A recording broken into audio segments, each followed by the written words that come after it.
Kalau kita mau ngelihat pemilihan gubernur udah nggak lama lagi ya, tanggal 27 November 2024. Jadi kalau ini bulan September, Oktober, November, 2 bulan, 3 bulan lagi, ya kan? September, Oktober, November, 3 bulan lagi. Nah sekarang kalau kita lihat di Jakarta kan ada 3 kandidat tuh.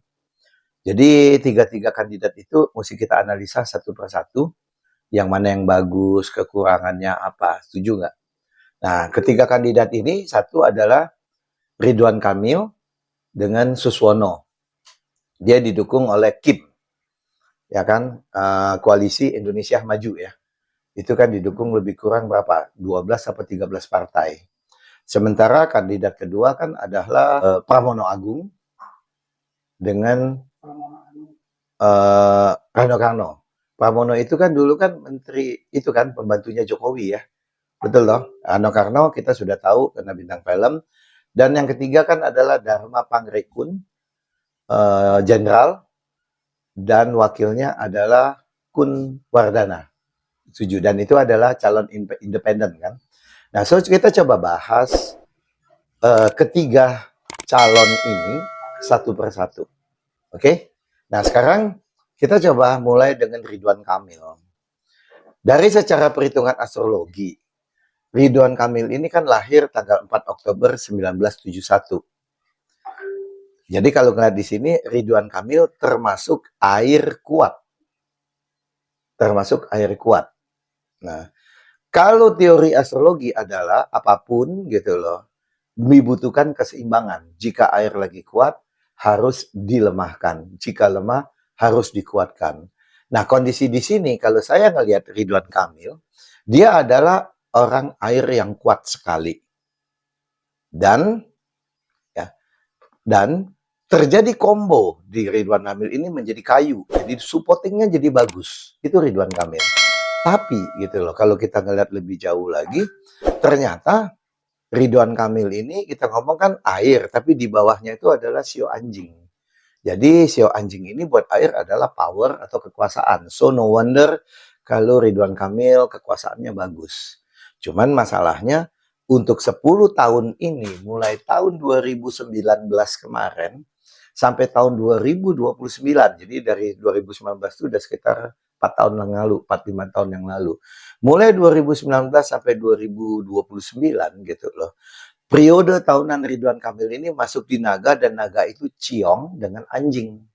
So kita ngomong bahwa periode Ridwan Kamil ini lagi jelek. Tahun ini kebetulan adalah tahun naga. Nah, terjadi apa? Terjadi pergejolakan yang luar biasa untuk Ridwan Kamil. Kita ngomong ciong. Nah, ciong ini kondisinya adalah energi yang saling berbenturan. Bagaimana? Apakah ciong ini, energi yang benturan ini positif atau negatif? Nah, itu relatif gitu loh, Mas. Itu relatif. Cuman dari sini kita tahu bahwa energi ini terjadi energi benturan atau ledakan yang luar biasa. Tinggal bagaimana Ridwan Kamil dan timnya termasuk Kim memanfaatkan situasi ini. Untuk apa? Untuk hal yang positif. Dalam hal ini adalah untuk calon gubernur kan. Nah, kalau zaman dulu kalau kita secara pribadi kita ngomong ciong itu selalu negatif. Betul toh? Tapi buat saya pribadi ciong itu belum tentu negatif, itu hanyalah terjadi ledakan energi. Buat orang yang nggak ngerti, buat orang yang tidak terbiasa, buat orang yang tidak siap, ledakan yang itu terjadi membuat kaget. Membuat kaget orang itu tidak siap, makanya ciong itu lebih suka diartikan dengan negatif. Nah, tapi Ridwan Kamil kan udah siap nih. Ledakan energinya luar biasa banget. Akankah dia jadi gubernur dengan dibantu oleh Kim? Saya nggak bisa ngomong dulu dengan baik gitu loh. Karena kenapa? Karena kinerja Kim yang sekarang ini kan Kim itu kan adalah partai pemenang dengan presiden kita yang baru kan, betul kan, artinya ini disupport oleh presiden yang baru. Akankah Ridwan Kamil jadi? Oke, tapi kita ngomong adalah ini terjadi potensi trigger energi yang luar biasa. Bagaimana mengendalikan?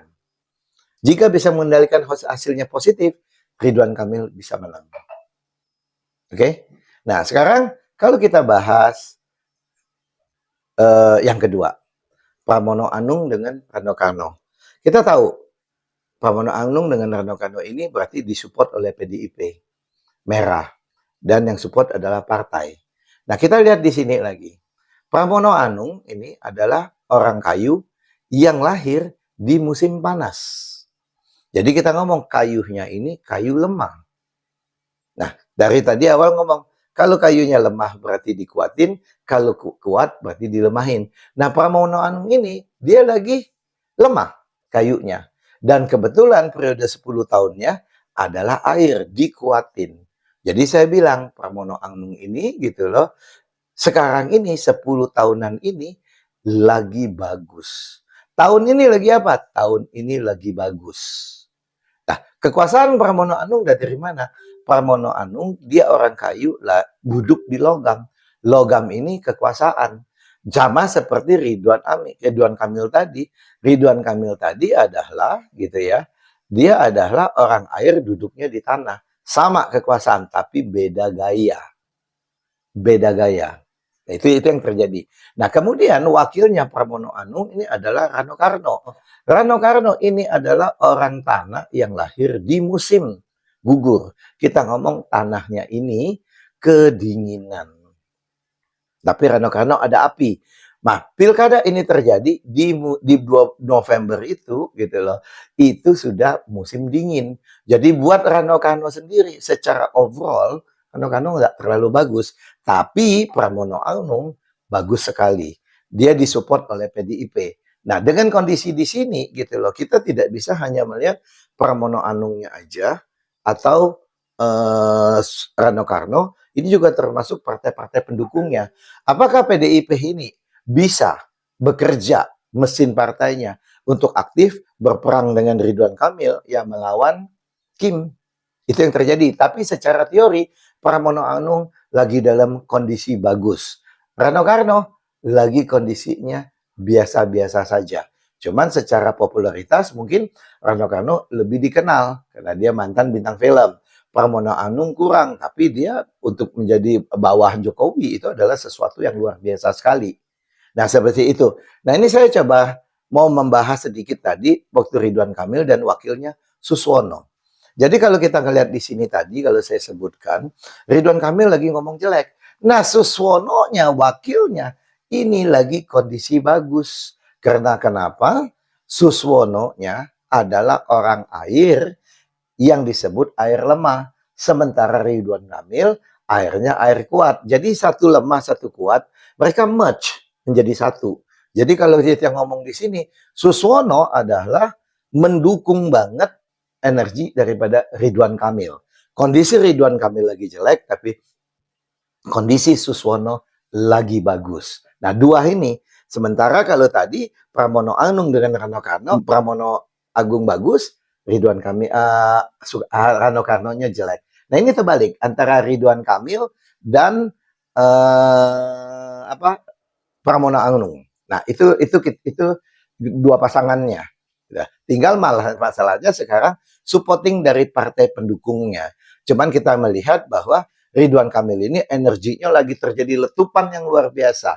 Trigger, bisa nggak memanfaatkan ledakan energi ini untuk kemenangan Ridwan Kamil. Sementara kalau Pramono Anungnya lagi bagus, Rano Karnonya lagi tidak terlalu bagus. Tinggal masalahnya bagaimana PDIP dengan mesin-mesin partainya untuk bekerja untuk memenangkan Pramono Anung dan Ridwan Kamil.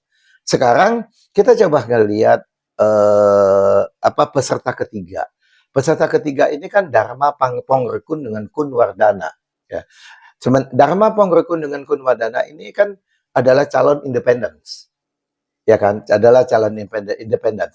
Nah, ini kita lihat. Kalau kita lihat Dharma Pongrekun, gitu. Ini dia adalah orang logam yang lahir di akhir musim dingin. Di mana akhir musim dingin ini adalah kuburnya logam. Ya. Nah, dengan kondisi saat ini, periode yang terjadi buat Dharma Pongrekun ini adalah jalan air dengan jalan tanah. Ya. Tapi jadi kondisi Dharma Pongrekun biasa-biasa saja, tidak terlalu bagus, tidak terlalu jelek. Sementara Kun Wardana, dia adalah orang tanah yang lahir di musim gugur. Tanahnya kedinginan, Akan tetapi Kun Wardana ini jalannya lagi bagus banget. Jadi di sini wakilnya bagus yang mensupport calon gubernurnya. Nah, ini balik lagi semua karena tidak ada partai pendukung, artinya apa? Secara kontestan ketiga Dharma Pangrekun dengan Kun Wardana ini harus bekerja ekstra keras untuk menaikkan elektabilitas dengan popularitasnya. Sementara kalau dua calon sebelumnya ada partai yang bermain, ada partai yang menyupport mereka. Ridwan Kamil lagi tidak terlalu bagus banget, pasangannya bagus. Pramono Agung lagi bagus banget, pasangannya Rano Karno tidak terlalu bagus. Dharma Pangrekun biasa-biasa aja, wakilnya Pak bagus. Nah, dua-duanya ini biasa-biasa saja. Tapi kalau kita ngelihat secara Indonesia, Indonesia itu perlu siapa? Ya, Indonesia itu perlu siapa? Indonesia, saya berpikir gitu loh, Indonesia perlu Ridwan Kamil. Tapi gitu loh, kondisi Ridwan Kamil tidak terlalu bagus. Biasanya kalau orang kondisi tidak terlalu bagus, memimpin hasilnya kurang optimal. Jadi memang yang paling terbaik adalah kita mencari pemimpin yang sesuai untuk kita dan kondisinya lagi optimal sehingga menghasilkan hasil yang sangat luar biasa. Karena kan kita sekarang ini mencari kepala pemerintahan daerah kita Jakarta, betul kan? Kita mau cari yang terbaik gitu loh. Kalau kita mau cari yang terbaik, saya lebih pribadi cocok yang mana? Jadi baik dari Ridwan Kamil dengan Pramono, semua Indonesia suka. Kecuali termasuk Dharma Pangrekun. Ketiga-tiganya ini semua Indonesia suka. Secara Indonesia, karena kan yang dipakai Indonesia. Ya, semua Indonesia suka. Nah, tinggal kita ngelihat kondisi mereka, kemudian kita ngelihat arah kebijakannya mereka, janjinya mereka, bagaimana mengelola Jakarta, yang APBD Jakarta ini kan udah paling tinggi di seluruh Indonesia. Lebih kurang udah 100 T lebih gitu loh. Jadi waktu zaman Anies saja 5 tahun Anies itu 567 T. Jadi mungkin 5 tahun sekarang ini lebih kurang 5 tahun itu mungkin 600 T. Jadi lebih kurang 120 T. Bagaimana kepala daerah atau gubernur Jakarta ini memanfaatkan dengan dana yang sebegitu besar untuk kemajuan Jakarta. Bagaimana meningkatkan kesejahteraan, bagaimana penduduk yang menurunkan tingkat pengangguran, jalan, banjir, polusi dan segala macam, dan usaha semakin bagus sehingga pendapatan Jakarta semakin tinggi. Itulah tugas daripada kepala daerah. Kalau kita balik lagi secara karakter, Ridwan Kamil, dia punya visi yang luar biasa sekali. Sementara Pramono Agung ini adalah tipe yang pekerja keras. Sementara Dharma Pangrekun gitu loh. Dharma Pangrekun ini ngomongnya pedas. Dia bisa mengkritik yang luar biasa. Nah, sekarang balik lagi kepada rakyat Jakarta. Mau suka yang mana dari ketiga calon ini? Saya tidak berani ngomong siapa yang menang, siapa yang kalah. Karena kelihatan ini akan terjadi perimbangan. Cuman kalau kita ngelihat posisi, Dharma Pangrekun harus bekerja lebih keras. Karena dia tidak ada partai pendukung. Dia mesti menarik popularitas dari rakyat selama 3 bulan ini. Apakah rakyat Jakarta akan tertarik terhadap visi misi daripada Dharma Pangrekun? Sementara Ridwan Kamil dengan Pramono Agung, kita juga belum baca visi misinya, kita belum dengar. Nah, disitulah nanti kita akan memutuskan yang mana kita akan mau pilih menjadi gubernur kita. Kalau secara hoki lah, hoki seperti apa hoki mata pertigaan di tahun 2024? Sama kan? Kalau kau ngomong secara pribadi hoki, kan saya bilang Ridwan Kamil paling jelek. Secara hoki. Kenapa? Pressure-nya tinggi banget. Akan tetapi partai pendukungnya ada 13 partai yang mendukung. Jadi kalau orang yang tidak hoki tapi dibantu begitu banyak, kan jadi hoki. Kalau kita ngomong pribadi. Makanya pada saat kita ngeliat ini, kita tidak bisa ngeliat pribadi. Kalau kita ngeliat pribadi, kemungkinan ya kita akan salah besar. Berarti peluangnya di sini tahun 2024 Ridwan dan Suswono lebih unggul. Kalau dicampur dengan partai pendukungnya. Dan Ridwan sama Suswono lebih gitu loh, lebih cocok dan mereka lagi dapat trigger energi yang begitu bagus. Masalahnya mampu nggak mereka mengelola trigger energi yang luar biasa ini? Kalau mereka nggak mampu, ya mereka akan jatuh. Tapi kalau mereka mampu, mereka akan naik dan bisa mengalahkan Pramono dengan Rano Karno. Kalau Pramono Agung Mereka lagi jalan bagus, tapi tidak mendapat momentum energi yang luar biasa. Nggak dapat ledakan yang luar biasa. Mereka bagus, stable. Sementara Ridwan Kamil ini jadi kayak meletup-meletup.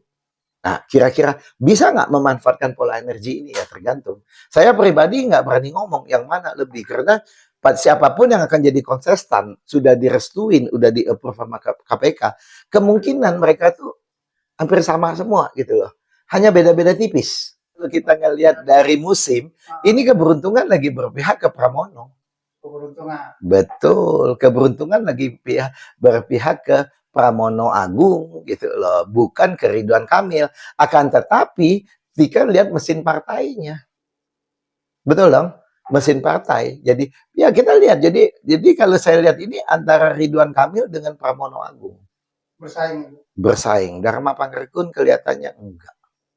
Karena kenapa? Dharma Pangrekun ini pada saat kejadian pilkada, kondisinya juga tidak terlalu bagus. Hal yang sama juga buat wakilnya. Jadi kalau kita ngomong, Dharma Pangrekun akan elektabilitasnya lebih rendah dibandingin Ridwan Kamil dan Pramono Agung. Nah, tinggal dua ini bersaing gitu loh. Yang mana mesin partainya bermain, saya nggak bisa ngomong sekarang, kita lihat nanti tunggu. Pada saat mendekatin, kita bisa melihat situasi mesin partainya seperti apa, respon masyarakat seperti apa. Karena kedua ini antara Ridwan Kamil dengan Pramono Agung ini lebih kurang sama, Mas. 50, 50, 55, 50, 60, 40, 40, 60 begini loh. Nah, inilah mereka mesti memainkan elektabilitas, mesin partai mesti bermain supaya apa? Untuk memenangkan hati rakyat.